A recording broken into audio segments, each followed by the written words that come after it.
Ahead, I'll talk with Dylan Thuras and Jennifer Swanson about the Atlas Obscura Explorer's Guide to Inventing the World. 50 inventions and discoveries, 94 locations, a globe-spanning adventure. It's a fascinating book designed for middle-grade readers, but as an adult, you might enjoy it too. Hi, I'm Dan Skinner, and welcome to the Kids Bookshelf. Ahead, we'll explore the book and talk with the authors. Dylan Thuras is the co-founder and creative director of Atlas Obscura. Jennifer Swanson is an award-winning children's author of more than 45 nonfiction and fiction books. Dylan and Jennifer, welcome to the Kids Bookshelf. Thank you. Thanks for having us. Well, there's so much information in this book that, there's no way we're going to talk about all of it in this brief interview. So Yes. Give us a brief overview. What are readers going to find here? Yeah, this book, the goal of this book is to take a young reader or them and their parents on a journey not just around the world. This covers all kinds of different places across I think almost all the continents. And also take them on a journey through time, discovery, and invention. So the book starts with a place in South Africa, which is called the Wonderwork Cave, and is the oldest known example we have of human or hominid controlled fire, I should say. So 1 million years ago, your great many 40,000 greats grandparents were using fire to cook for, I'm not going to say the first time because we don't know, but very early. And then the human invention is kind of human controlled fire. We say, okay, what can you do once you have fire? And say, you can make glass. So then we take you to some places that have to do with glass, including a giant glass bridge in China, over 1,000-foot drop into a valley, and glass as a construction material. And we say, okay, glass, good invention. What can you do once you have glass? Well, you can make lenses. And once you have lenses, you can make microscopes and telescopes. And so the book tries to take you on this interconnected journey. It's not just sort of 50 inventions or discoveries, on their own. It's this web showing you that all of this stuff is intimately connected. And hopefully it's like a really fun, interesting, surprising way to think about what technology is and the ways in which we are sort of immersed in this world all the time. Everything is technology. The chair you're sitting on is a piece of technology. The pen you're writing with, the alphabet you're using is an invention. And so that's the kind of idea, to do a really broad vision of this is our world. And it is weirder and more surprising and more delightful maybe than you might think. Yes. I think people get freaked out about technology, and understandably, we touch on that a little bit in the book, but you gotta, if you take the really broad view, you start to say, what an incredible world that I am in and how little I know about it. Anyway, Yes.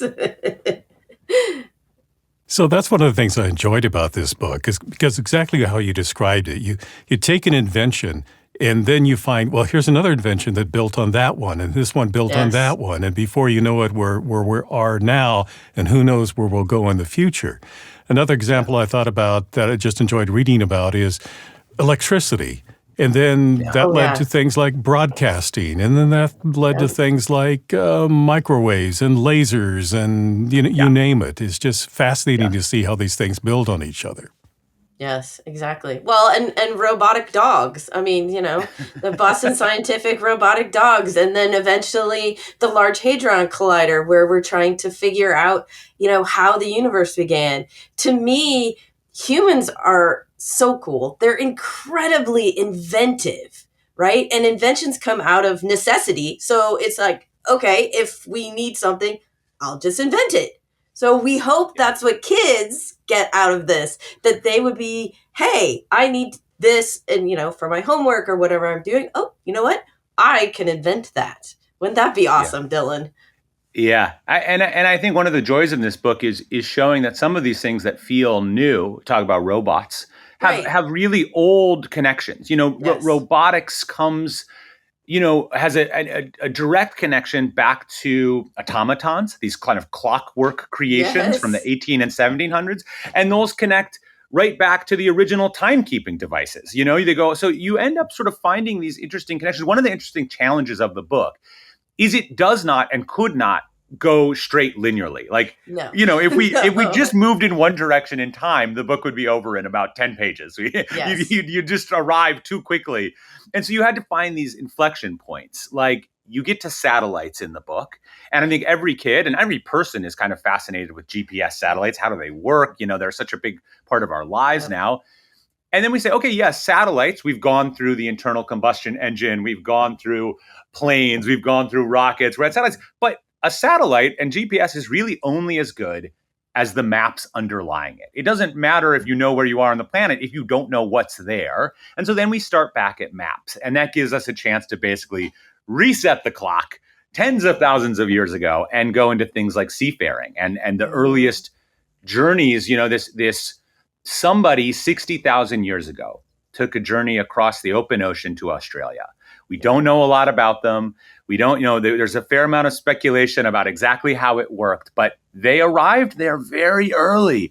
And to kind of connect our position in time now, all the way back to whether it's seafaring 60,000 years ago or controlling fire 1,000,000 years ago, for me, it gives a view of technology and invention and discovery that just feels bigger and broader, and it helps me think about it in a certain way. So you don't get kind of just focused on, okay, what are we talking about that's happening now? Exactly.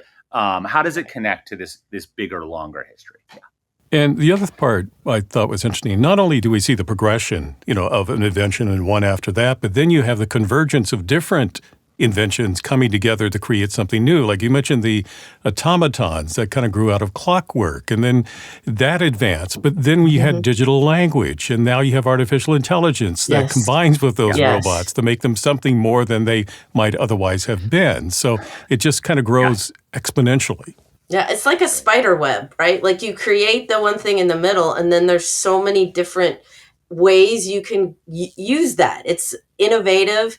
And that was kind of the problem that we had because we could only do 50, right? I mean, 50 is a nice number, but it fit into the book, but Dill and I were talking about, there's so many other ways we could have gone. Like there could be 2 more books that we would go kind of different directions, even from the same initial, starting point. Like electricity could go a different way than what we chose. So there were limitations because, Workman Publishing would only give us, the book has to be only so big, right? Which is understandable. People don't want to walk around. It's probably for the best. I don't know that we would have survived to encyclopedias. 200. Yeah. No one wants a whole set of encyclopedias.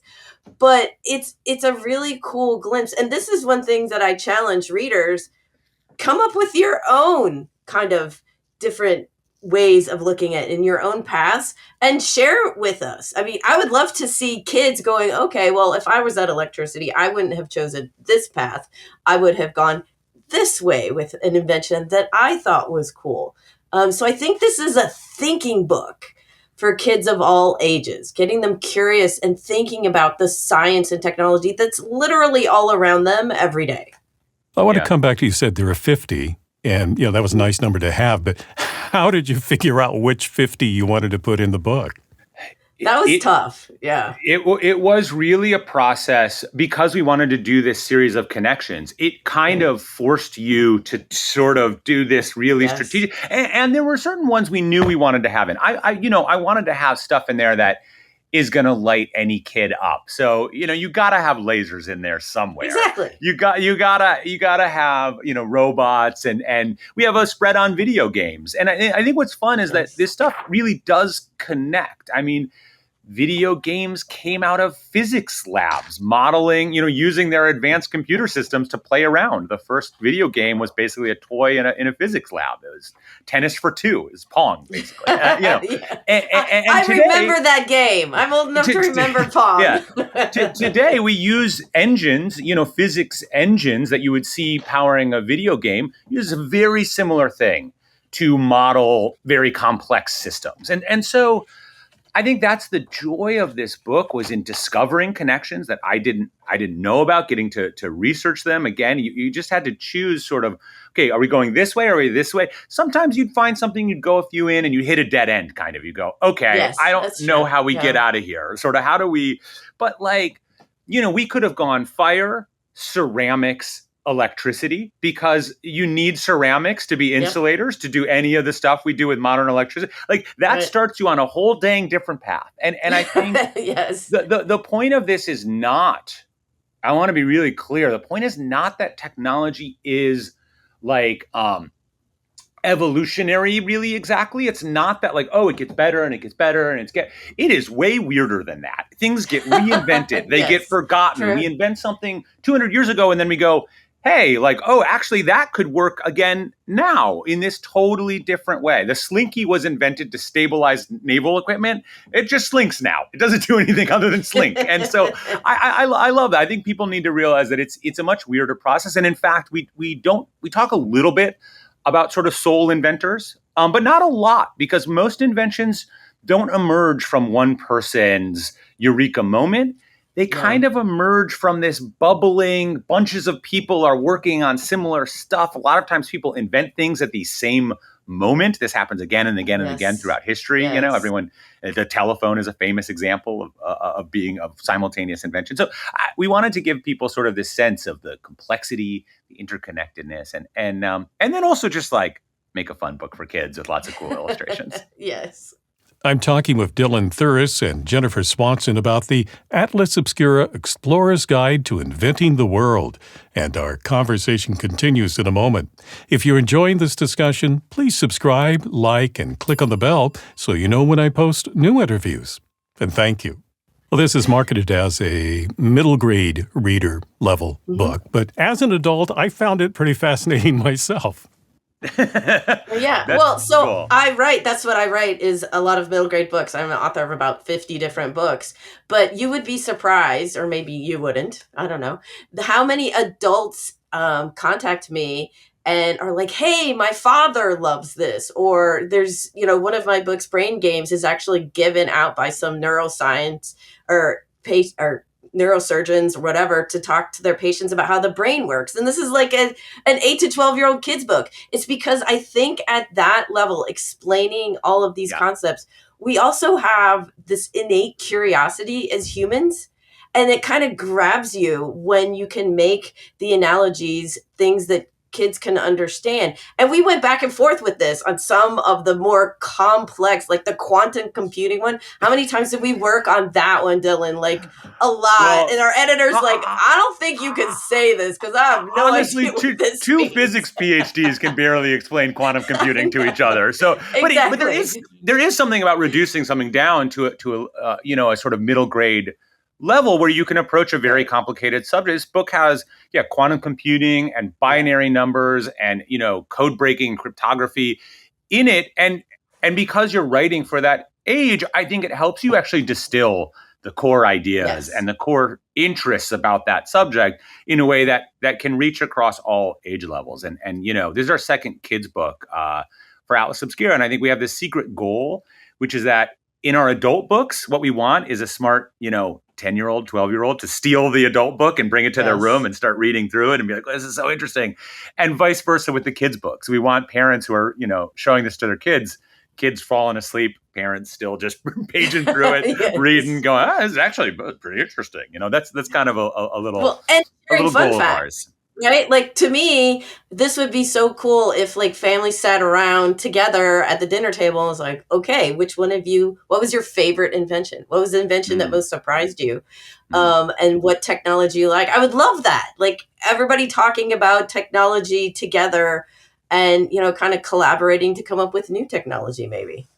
What I like about the book is that it's written in a very informal way, and it's not just about the inventions, but it's also about the inventors. And you give us a little insight into their lives and sometimes the discrimination they faced or, sort of trials outside of their invention. And also I like that at the bottom of each invention, tells you whether or not you can go visit this, maybe see it in a museum or not. In some cases, no, you can't, but in other cases, it's useful information that I can go see that. We wanted to root this not just in ideas, but in place. All of these inventions happen somewhere. The discoveries, come out of locations. And so there are a ton of places in this book where you really can go, and it's an amazing museum or it's an incredible archaeological site that you can tour.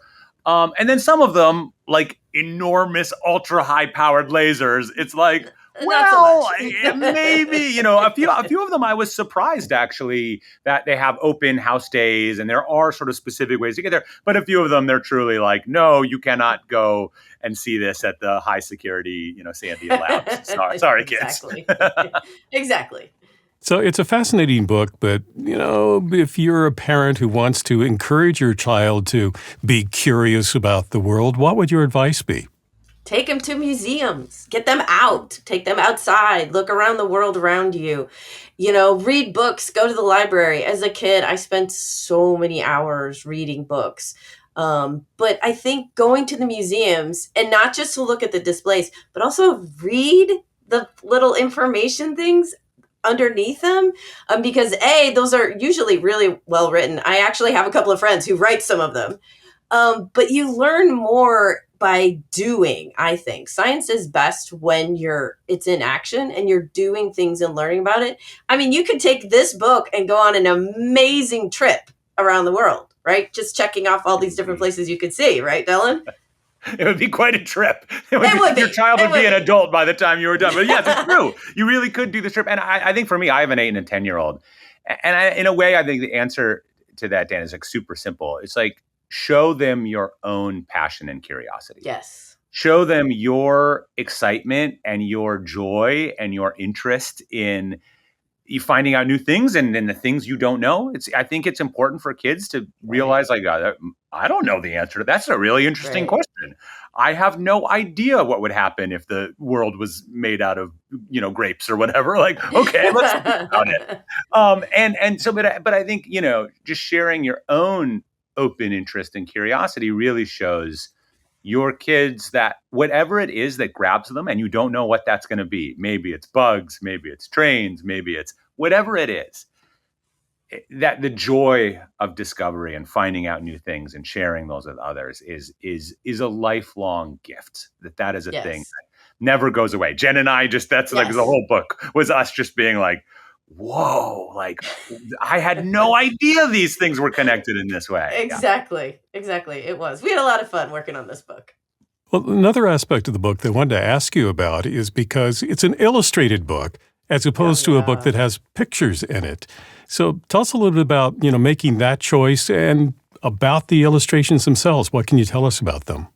Yeah. Ruby Fresson did an amazing job. I mean, this thing is just gorgeous. I remember when the first spreads came in and Dylan and I were kind of like, yes, look at this. It's so cool. But I challenge everybody who reads the book to take a really close look at them, because Ruby managed to, just as Dylan said before, bring the book alive.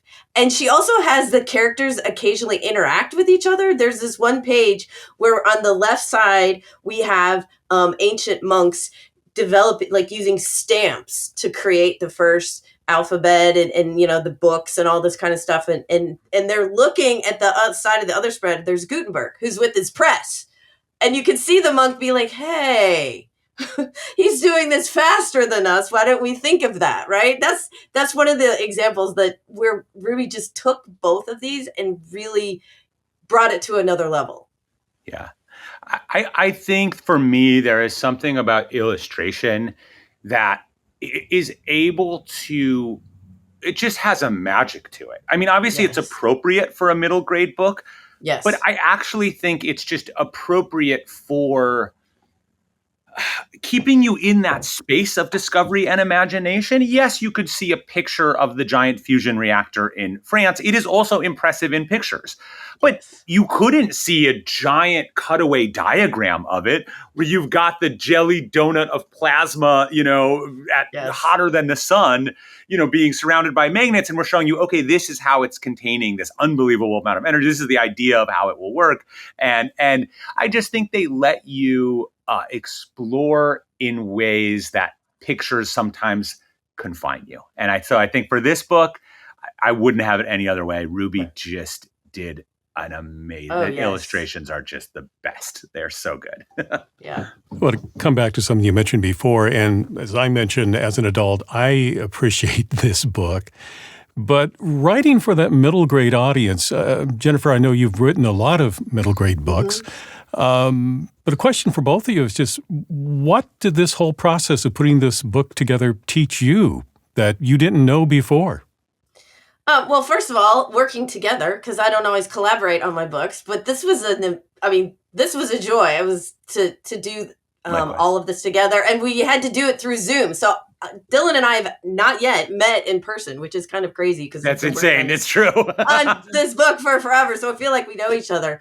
But for me, writing for kids 8 to 12, it's all about the analogies. Take this complex information about engineering, fusion, whatever you want, and then you put it in an analogy that they can understand. You know, when you're explaining something, you say it's the size of a basketball or it's the size of a baseball, and immediately kids, again, of all ages, can get that picture in their head, and they can kind of like think, okay, well, if I could hold it in my hand, or it's as huge as 3 football fields, then you understand the expansivity of it and all of these things.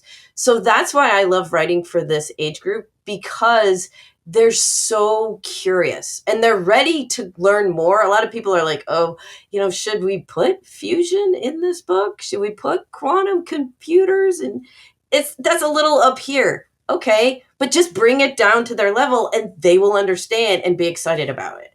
Yeah, I think we wanted, you have to use simple language because not every kid is going to have a gigantic vocabulary. But I think in doing that, it forces you to distill. And we don't want to talk down to anyone. I never want to condescend to kids. They are so open and so curious, and there is no reason to say like they're not going to be interested in binary numbers or code breaking. Like that stuff is interesting, and so I feel like if it interests me, it's going to interest a 10-year-old. You know, Exactly. And so yeah, it was a joy to work on, and I'm so happy to have it out in the world. The book is the Atlas Obscura Explorer's Guide to Inventing the World. 50 inventions and discoveries, 94 locations, a globe-spanning adventure by Dylan Thuras and Jennifer Swanson. Dylan and Jennifer, thank you for talking with me today. Well, Thanks so thanks much, for Dan. having us. Yeah. If you'd like to purchase Inventing the World, I've placed a link for you in the description below. If you enjoyed this conversation, please subscribe, like, and click on the bell so you know when I post new interviews. Meanwhile, here are 2 more books you might find interesting. Well, thank you for watching this edition of the Kids Bookshelf. I'm Dan Skinner. Until next time, keep sharing the gift of reading.